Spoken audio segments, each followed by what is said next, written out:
Ezekiel, Kabanata 35. Sinabi sa akin ni Yahweh, Ezekiel, anak ng tao, magpahayag ka laban sa Edom. Sabihin mong ipinapasabi ko, ako'y laban sa iyo, bundok ng Edom. Gagawin kitang ilang. Wawasakin ko ang iyong mga lunsod at gagawin kong lugar na mapanglaw. Sa gayon, makikilala mong ako si Yahweh.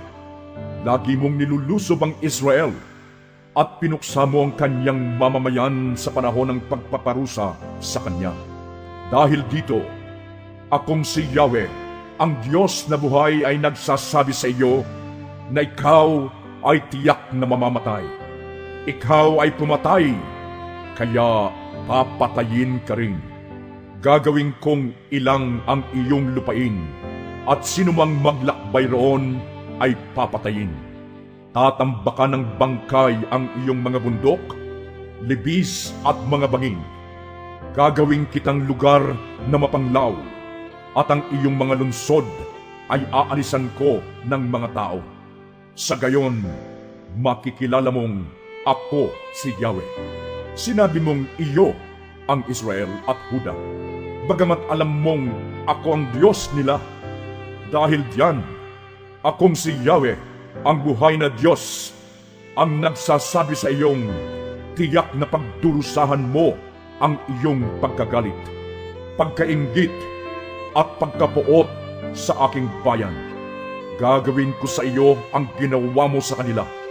Makikilala ninyong ako si Yahweh kapag naparusahan ko na kayo. Sa gayon, malalaman din ninyo na alam ko ang inyong kalapastanganan nang sabihin ninyong ang kaburulan ng Israel ay winasak upang inyong sakupin.